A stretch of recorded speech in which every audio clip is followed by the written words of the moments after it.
Welcome to Talk Back. I am Ishar Aluwalia. In this series of programs, I am discussing the impact of the WTO agreement on the Indian economy with a number of economists, scientists, industrialists, and policymakers. Today, the subject of our discussion is WTO and Indian agriculture. To discuss this with me, I have two eminent political personalities. I have here with me Mr. Sompal, Member Planning Commission and former Minister of Agriculture in the Government of India. Welcome, Mr. Sompal. And Mr. Ramakrishna Hegde, a very well-known political personality in the country. Mr. Hegde has been former Commerce Minister in the Government of India, former Deputy Chairman of the Planning Commission. He's also been Chief Minister of the Government of Karnataka. But first, we must take an overview. Agriculture has always been the mainstay of the Indian economy. It contributes 25% to our gross domestic product and implies 2/3 of our workforce. Today, with over 1 billion mouths to feed, agriculture is of vital importance to us. A major achievement of India's post-independence economy is that we are now self-sufficient in food grains. Dependence on foreign imports, which continued till the late 60s, ended with the success of the new agricultural policies which stressed the need for improved technology. Farmers were encouraged to use new seed varieties and fertilizers on irrigated land. Price support systems for farmers and subsidy on irrigation, power and fertilizers have also helped foster agricultural growth. Today, we are not only self-sufficient in food grain production, but even export wheat and rice from time to time. Now the concerns are on high stocks of food grains and related storage problems. The focus is on better public distribution and efficient delivery systems. The World Trade Organization, or WTO, seeks to provide a better multilateral international trading system. The challenge to all member countries, particularly in the developing world, is to negotiate a suitable trading regime for agriculture. The high rate of domestic and export subsidy to their agriculture by countries such as the United States and the European Union is a cause for concern to efficient farmers in the developing countries as they seek a legitimate share in international trade in agriculture. How will the WTO regime affect Indian agriculture? What implication does trade liberalization in agriculture have for food security? Will our farmers be able to rise to the challenge of fair trade in agriculture? And most importantly, will the government liberalize agriculture to give the Indian farmer a level playing field in the new global economy? Let me now turn to my guests to explore these issues further. Now, Mr. Hegde, when we talk about WTO and Indian agriculture, would it be fair to say that on the whole, the WTO agreement is good for Indian agriculture? Well, it is in some ways good, in some ways it is bad. In the first place, I have to tell the viewers that the decisions taken in the first ministerial conference held at Singapore have not been implemented. And the WTO chapter contains a clause that special and differential treatment should be given to developing countries. And therefore, in the last ministerial conference that was held 2 years ago in Geneva, not the immediate last, we raised this question. Before taking a fresh negotiation, it is necessary to have a review of the work done under the old agreement, and also how far the decisions have been implemented. And also it is necessary to have an assessment to what extent, if at all, the developing countries and least developed countries have benefited by the so-called free trade. in our own experience is free trade for developed countries and restricted trade for developing countries. It is not fair. As far as agriculture is concerned, I think we must say proudly, if I may say so, that India is an agricultural country and agricultural economy. We need not feel ashamed of it, because we are in a position today to feed the whole world. At the moment, we are producing about 200 million food grains. China is producing about 500. We can produce if we give so much. That's true.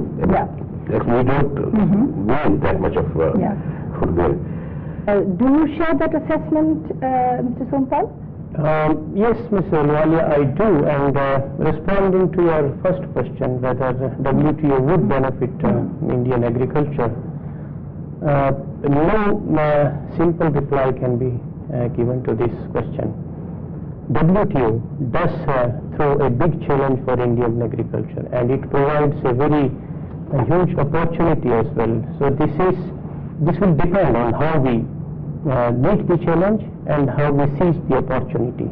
Meeting the challenge means that the agriculturists agriculture of the developed countries is a large-scale agriculture, and they have got huge capital at their disposal, and they can go to destroy Indian agriculture. So in the first instance, when it comes to allowing access by removing the QRs, which are on the schedule now, and most of them have already been removed, that is quantitative restrictions, जिनको हिंदी में मात्रात्मक प्रतिबंध है. On import, all quantitative restrictions have to be phased out by 2001, and that means all imports have to be allowed. But these quantitative restrictions have to be replaced by custom duties, which is known as tariffication. So my view is that our food security should be of prime concern to us, and in the first instance, whenever we are removing the quantitative restriction on imports of agricultural commodities, immediately we should erect the maximum possible custom duty, that is tariff walls, to protect Indian agriculture. And unless there is an event of a shortage, like we have to import pulses, legumes, or oil, edible oil, on those commodities we can have lower tariff for the benefit of the consumer. Otherwise, to protect Indian production system and to keep all production of at least food grains and essential commodities adequate for our own consumption should be the first concern. But there is a fear in people's minds that if we have trade liberalization, there will be a flood of imports and Indian agriculture will be wiped out. Now, is that fear justified? Well, I do not subscribe to that fear, provided, we take appropriate decisions and we stand firm so far as our interests are concerned, for the protection of our interests. The developed countries have 101 excuses or grounds they provide to restrict the import of goods, including agricultural goods, from developing countries. I'll give you one small instance. You may laugh at it. We are exporting fish, it was a part of large quantity to European Union. They suddenly get a petition to ban the import of Indian fish. What is the ground? The ground is that the fish were not washed in clean water. They cannot do a silly thing. So, in my speech, in the WTO conference, what do you expect? You expect us to wash fish in mineral water? And these are just excuses. These are what are called non-tariff barriers. And therefore, to protect our interest in agriculture, as much as in other fields, it is necessary to fight back whenever it is necessary. Would you agree with that? You see, I do agree, and I would like to supplement what Mr. Hegde has said. You see, when I say we have to seize the opportunity, this includes that we must also extract concessions. All the developed countries have failed to carry out the commitment. they are continuing with very high subsidies. Take the case of European Union. Until last year, the total subsidy, which is known in the WTO parlance as aggregate measure of support, to agriculture was to the tune of 38% of agriculture GDP. In case of Japan, 68%, and even US has very high subsidy. And in the current year, the information is that the European Union has raised it to 40% and Japan to 70%. United States is still continuing with all subsidy. So if they continue with all those subsidies to agriculture, then we don't have any scope for exporting other commodities to their countries. And they are capable of artificially lowering the price. Wheat is a classic case. These days, wheat price in international market is around $100 a ton, which means that the international price is lower than our minimum support price given to the farmer. So if we open and we don't erect the maximum possible import duty, which we have done to protect our wheat production, Indian market will be flooded. And then when Indian production system goes out, acreage is shifted to other products because farmer would find it uneconomic to grow wheat. Then they would raise the price to exploiters. This is very proverbial and very common to international trading. Would you say that the model of that is not for us to say that we will also raise our agricultural subsidies, because first of all we don't even have the financial resources to do that, but what we really should do is get them to bring their subsidies down so that we can exploit our comparative advantage and export to them. Not only that, they take objection to our raising subsidy. You know, this is another question whether we can afford to have increased subsidy. But if it is necessary to compete with others, it is absolutely necessary. Even for lowering the rate of interest on agricultural loans, for instance, they take objection.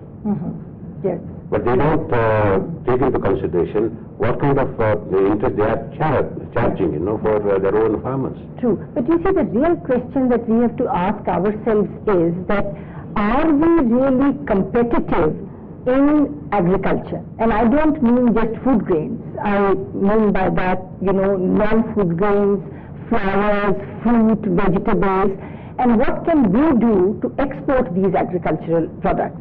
Now, if we think that we have competitive strength in producing horticulture, in producing fruits and vegetables, then it is in our interest to force them to reduce their subsidies, create markets for us.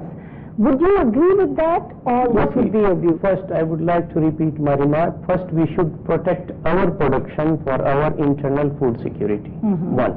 Second, we have to seize the opportunity. You have rightly identified this range of products. Horticulture is one, which includes vegetables. Then freshwater fish on a small scale, that has a big scope. And one range which usually is not mentioned by any, unfortunately, during these debates I have been observing, whether in papers, is a large potential, huge potential of aromatic and medicinal plants. And natural flowers like orchids of Sikkim, where we have around 200 descript varieties of orchids. And about 35% of world biodiversity in this regime, that is aromatic and medicinal plants, belongs to India because of our varied climatic conditions. If all this is true, why have we not exploited our comparative advantage in agriculture? You know, number one is because we have not given due priority to agriculture. And number two, our holdings are too small. And the poor farmers cannot invest money that is necessary even to have an irrigation well. And number three, which is most important, is the farmers do not get remunerative prices. Well, everybody would agree with you that the farmers have not got remunerative prices. Would you, Mr. Sompal? Yes, I do agree with him. Farmers have not got. There is a study by Dr. Swami and Gulati covering the period of 71 to 84, which clearly brings out that terms of trade have always been against the farmers. And during that period, 45,000 crores of rupees were transferred through the subtlety of price mechanism to the other sectors on agriculture sector. So virtually agriculture sector was put to a disadvantage of 12.5% per annum.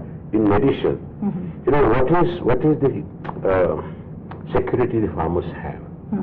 There are floods, there is sukha or drought, and there is no insurance. And first, we have to improve agriculture production and also quality, so that we can compete in world market in regard to food stuffs, whether it is main agriculture or horticulture products. Yes.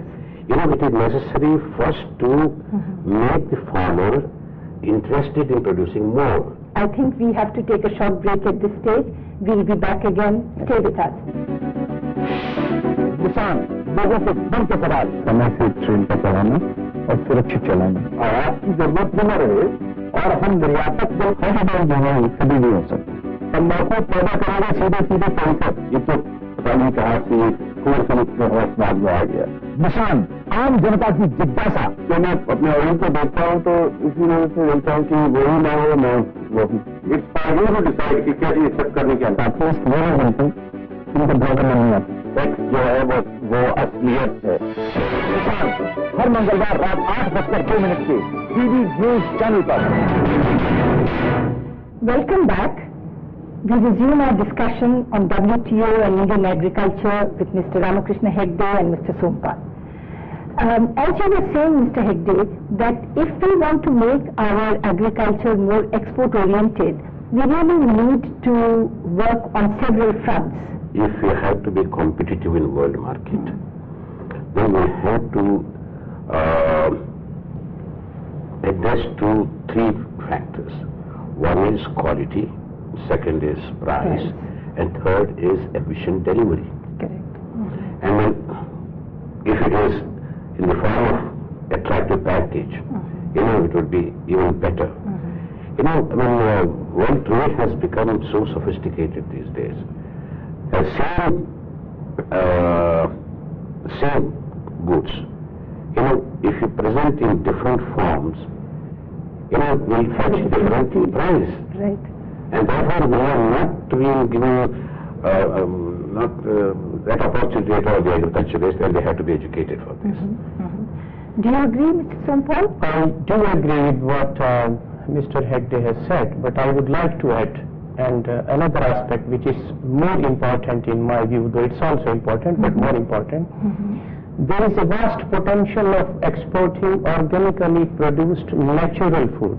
You see, I'm using the words organically produced natural food. Correct. And when I say organically produced, which is free of chemicals, that means produced with the farm-based residues and compost. And this activity is bound to remain labor intensive, where India will always have a distinct advantage as compared to the developed countries which have highly mechanized, highly capitalized agriculture. Second aspect is even more important, natural food. That means not genetically modified products or genetically engineered products, because I've seen it in America particularly, and most of the Latin American countries and also European countries, that the genetically modified products, particularly fruit and vegetable, and also poultry and other food items, they are totally bereft of the natural mix of edible and medicinal values. It is the case of onion produced by the Americans. The size is as large as a lota in the Indian language, but if you cut it, and being a housewife, you can appreciate that a lot of water goes out. And the mere fact that they are producing say 70 tons as compared to India's 20 tons means that they are selling water in form of onion. Our small onion with lower weight and lower production has more edible value. But you see, we have to bring this to the notice of the world community, that these genetically modified products subscribe to 3 parameters. Uniformity of size, uniformity of color, and third is shelf life.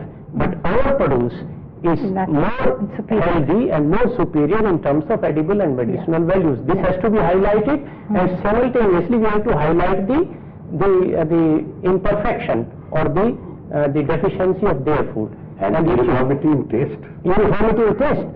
And if you go to America and if we eat say bhindi or kheera or kakadi or salad or the salad leaf or celery, everything tastes alike. In India, even if we eat in dark, we can discern whether this is a chinda or a bhindi or a ghea. That's not available there. So this has to be projected, and this has to be done in a marketing offensive manner at the international arena. and there we have an advantage. Yeah. I think you mentioned a couple of times earlier on the question of food security, and I think it is important, so I would like to come back to that. You know, food security, would you say that with all the protection and all the production of food grains in the country, with all the stocks that are piled up with the Food Corporation of India, would you really say that we have food security? Actually, We don't have. That is an internal problem. Because food security must mean food security, whether it's internal. security is not food self-sufficiency. Yeah. You know, I would hope so. no, it is not. Yeah. You know, actually, in our country, it's more than 30% of the people are below poverty line. Right. They can't afford to buy food. Correct. And therefore, we have to give subsidized food. And by food security, it is not just enough food production, but also at affordable price, so far as the section of people who are below poverty line. But are we doing that? No, but that is our internal Are we problem. succeeding? We are discussing the implications of international trade. There it is not relevant. Here the question of food security does not mean mere availability or production of enough quantity. Here it is the question of entitlement, whether people have buying power. But it has nothing to do with import. This is our internal matter.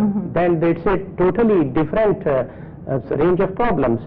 We are talking of the implications of international trade and freer trade, not free but freer trade, which it is hyped to be and which it is not, because Western countries have not lowered their subsidies, while we have only, at no point of time, India had more than 10% of agriculture GDP as subsidy. Currently it is less than 9%. That's true. And they are still continuing with as high as 40% and 70% in case of ease. That is where we have to fight. Therefore, we must keep our food production so much as to cater to all the needs. Even now we are chronically short of edible oil and pulses we have to import.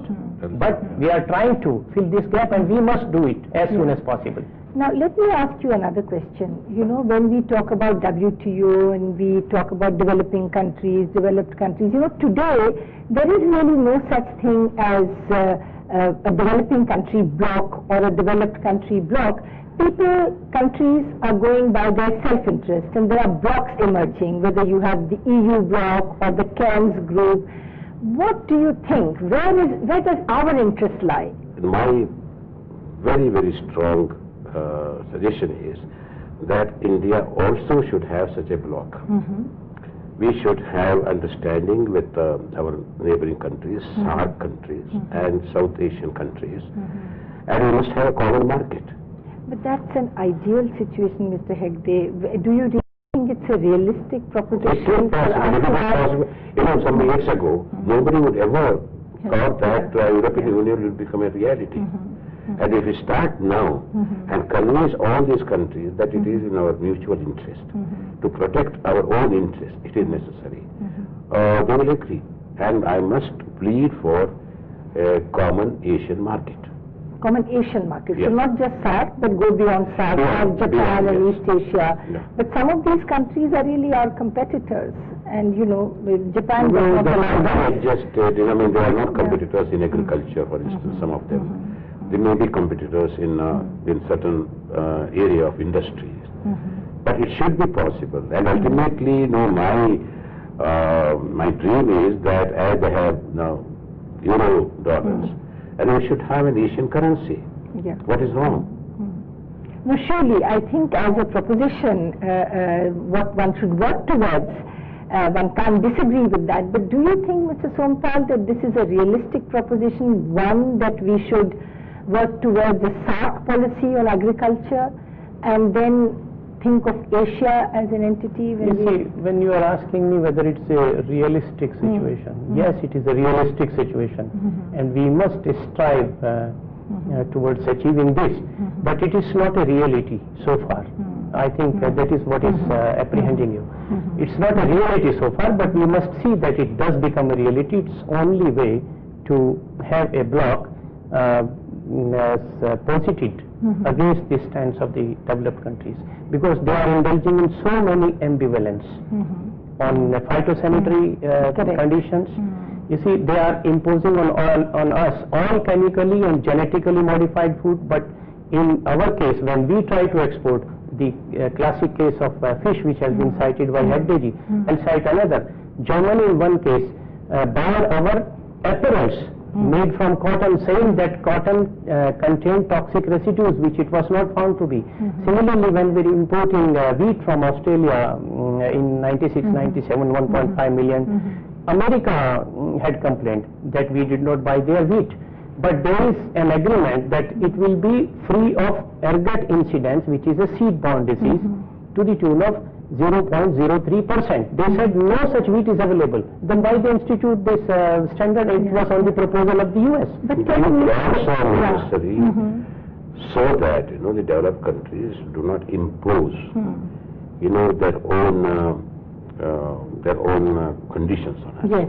Don't you think that the WTO provides a system of multilateral sort of trading rules, and therefore whatever we may do on any block front or regional front, we really must work hard to see that this hold of the developed countries on their agriculture and their protectionism, their support, excessive support for agriculture through subsidies and all, that is where we must really attack to create market access for ourselves, because we have the potential. You see, as I have observed, it's a multifaceted exercise. One, we should protect our production system. Second, we should seize the opportunity and identify the range of products where we are having advantage, and we will continue to have advantage in times to come. And third is to extract concessions commensurate with those which they are expecting from us, and ask them to knock down their subsidies and certain other things on phytosanitary things and all those matters. We have to have an equitable playing field with them. This is what we should ensure. So it's a multifaceted exercise. One of the objectives is to integrate the least developed countries with the multilateral trading system. That is one of the objectives of WTO. Nothing has happened in that. These developed countries are the worst sufferers. And therefore it is necessary, even though it is multilateral trading system, it is necessary to protect the interest of the people of certain states or certain countries, to have a block, so that they can jointly resist such injustice. Yeah. So I take it that we are agreed that while we operate both on the domestic front to improve the performance of our agriculture, and we also see to it that the least developed countries have a better say and better result under the WTO agreement, that we really must engage ourselves and be proactive in dealing with the WTO if we want the rightful place for Indian agriculture in the world trade. Yes, Madam, another dimension. You see, on the one hand, we are undertaking to integrate our economy into the global economy. On the other hand, we have not liberalized agriculture. You see, all liberalizations in 91 has been confined to big industry and big business. Agriculture, all restrictions on agri-based industry, movement of food grains, stocking, credit limits, essential commodities, all these things are continuing. First, we have to liberalize our own thing. Only then we will acquire the economic competence. But if we do that, you are agreed that you see tremendous potential for Indian agriculture. Yes, we do. And that we must be proactive. We should not resist a system of fair multilateral trade rules, but we should work towards it by engaging in discussion and dialogue with the rest of the world. So thank you very much. We will be back again, same time, same day, next week on Talkback to discuss more issues on WTO and Indian agriculture. Thank you.